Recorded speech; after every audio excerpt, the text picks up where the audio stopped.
पर समाअत जो है वो फिर से होगी। चीफ जस्टिस की जानिब से नया बेंच तश्कील दिया जाएगा। इम्कान ये है कि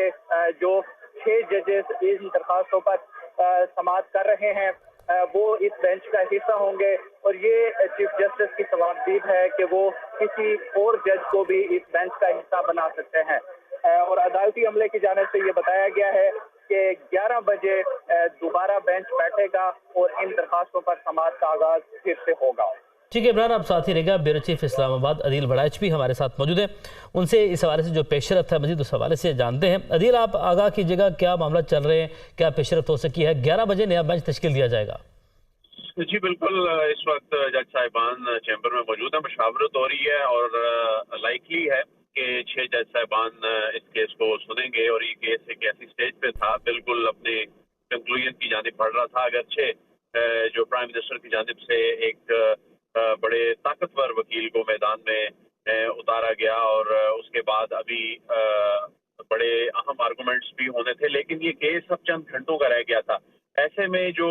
वकीला की जानिब से कहा गया कि जज साहब को बेंच से नहीं उठना चाहिए था और फैसल सिद्दीकी ने कहा कि हमारे असातिज़ा कराम ने कहा कि जब केस हारने लगता है कोई तो वो फिर उसका यही तरीका होता है बचने का कि बेंच पे एतराज कर दिया जाए। तो वफाकी हुकूमत को शायद ये लग रहा है कि वो ये केस शायद हार रहे हैं, तो इस वजह से उन्होंने बेंच पे एतराज कर दिया है। तो चीफ जस्टिस ने भी इस बात पे हैरानी का इजहार किया और उन्होंने कहा कि आप बेंच को मुतनाज़ा बनाने की कोशिश कर रहे हैं, लेकिन जब जस्टिस मंसूर अली शाह ने खुद ये कह दिया कि वो इस केस का हिस्सा नहीं बन सकते, इस बेंच का हिस्सा नहीं बन सकते, तो उसके बाद फिर चीफ जस्टिस ने कहा कि अब जज साहब ने चूंकि खुद कह दिया तो उसके बाद फिर कोई ऑप्शन नहीं रहा था। तो अब बेंच ने तहलील ही होना था उनके इस रजामंदी के बाद कि वो इस बेंच का हिस्सा नहीं रहेंगे, केस को नहीं सुनेंगे। तो अब 6 रुकनी बेंच अब केस की जब समाअत करेगा तो उसके बाद आज का दिन इसलिए अहम है कि आज प्राइम मिनिस्टर के वकील को सुना जाना है, इसके अलावा जो एडवोकेट जनरल्स हैं उनको सुना जाना है। तो ये अपने कंक्लूडिंग स्टेज की जानिब बढ़ रहा है और ये इशारा अदालत दे चुकी है कि ये केस आज शाम को या कल तक इसको ईद की छुट्टियों से कबल कंक्लूड कर लिया जाएगा। तो अब से चंद मिनट्स बाद ही नया रोस्टर आ जाएगा और उसके बाद 11 बजे का टाइम अदालती अमले की जानिब से दिया गया है। आमतौर पे जो लार्जर बेंच होते हैं ये 11:30 बजे के बाद बैठते हैं, लेकिन इस केस की हसासियत। अच्छा अदील, एक सवाल है कि जिस तरह ये बेंचेस टूट रहे हैं तो ये बेंचेस का इस तरह टूटना प्रोसीडिंग को कितना अफेक्ट कर सकती है ये चीज? देखिए, इसमें तो कोई शक नहीं है कि जिस तरह जस्टिस काजी फायज ईसा साहब ने अपना इख्तलाफी नोट लिखा और उन्होंने एक बहुत बुनियादी नुक्ता जो है उसको उठाया, तो एक डिबेट तो शुरू हो गई। और उसके बाद जस्टिस मंसूर अली शाह जो हैं उनकी जानिब से अगरचे इसमें कोई ऐसा आईनी कानूनी नुक्ता या एतराज नहीं उठाया गया, लेकिन उन पर चूंकि तो एतराज आ गया तो बेंच की जो एक पेस होती है केस को सुनने की वो यकीनन डिस्टर्ब होती है,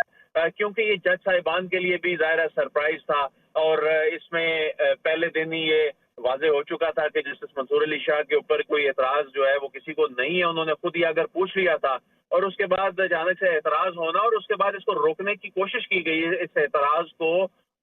एतराज पर एतराज करने की कोशिश की गई, बल्कि किया गया, लेकिन जब जज साहब ने खुद ये डिसीजन ले लिया तो ये यकीनन इस केस की प्रोसीडिंग के लिए एक धचका जरूर है। लेकिन जस्टिस काजी फायज ईसा साहब का इस केस से अलग होना और जिस अंदाज से वो अलग हुए और उन्होंने जो नुकात उठाए थे और उसके बाद जस्टिस सरदार तारिक ने उनकी तोसी की, वो बेंच से अलग हुए, तो उसने एक डिबेट को जरूर जन्म दिया और एक नई बहस ने जरूर जन्म लिया। तो उसके बाद अब देखना होगा कि इसमें फरोग नसीम जो हैं वो किन नुकात को उठाते हैं, क्या उन ग्राउंड्स को टच किया जाएगा जो जस्टिस काजी फायज ईसा की जानिब से एतराजात उठाए गए थे और उनकी जानिब से बेंच से खुद को अलग किया गया था, 2 जजेस की जानिब से अलग किया गया था। तो ऐसे में अब जब अदालत बैठेगी और अदालत, चूंकि ये तो अभी प्रोसीडिंग ऑलमोस्ट शुरू ही हुई थी और एतराज सामने आ गया, तो आज की प्रोसीडिंग में अब बाकायदा अभी शुरू होना है जिसमें इस केस के मेरिट से मुतालिक आर्गूमेंट सामने आने। ठीक है आदिल, जैसे कि आज की प्रोसीडिंग अभी शुरू होना है और बेंच एक मतलब फिर से भी तश्कील दिया जाना है, तो जब समाअत को पिछले हफ्ते जब इतवार की छुट्टी की वजह से मुलतवी किया गया था पीर के रोज तक के लिए, तो चीफ जस्टिस साहब ने कहा था कि कोशिश करेंगे कि मंगल तक हम कोई फैसला सुना दें, मंगल तक किसी फैसले पर पहुंच जाए। अब जो आज पेशरफ हुई है, बेंच एक मरतबा फिर से टूटा है, तो क्या लगता है आपको, क्या देख रहे हैं, और कानूनी माहिरीन का इस हवाले से क्या कहना है कि किस तरीके से अब ये केस आगे बढ़ेगा?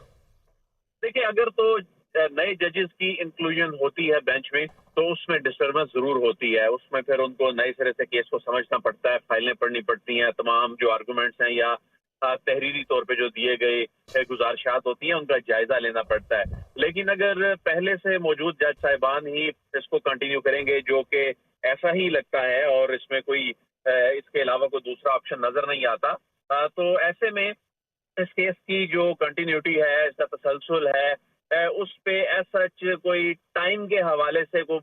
बड़ा फर्क नहीं पड़ेगा, लेकिन एक डिस्टर्बेंस जरूर बन गई। और उसकी रीजन ये है कि यही वजह है कि जो दरख्वास्त गुजारों के वकला हैं वो इस पर हैरान थे और वो इस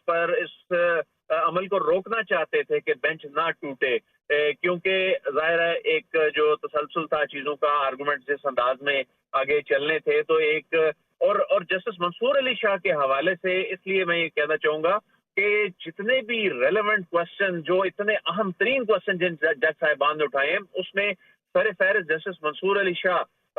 वो ये क्वेश्चंस उठा रहे थे और बहुत रेलेवेंट पर्टिनेंट क्वेश्चंस थे जिनकी बुनियाद पे ये केस आगे बढ़ रहा था। तो यकीनन एक इंतहाई काबिल तरीन जज साहब, जो इस केस की समझ बूझ रखने वाले जज साहब जो हैं, तो वो उनका एक 11 बजे नया बेंच तश्कील दिया जाएगा। बहुत शुक्रिया ब्यूरो चीफ इस्लामाबाद अदील वड़ाइच हमारे साथ मौजूद थे, और साथ ही साथ मोहम्मद इमरान भी हमारे साथ मौजूद थे।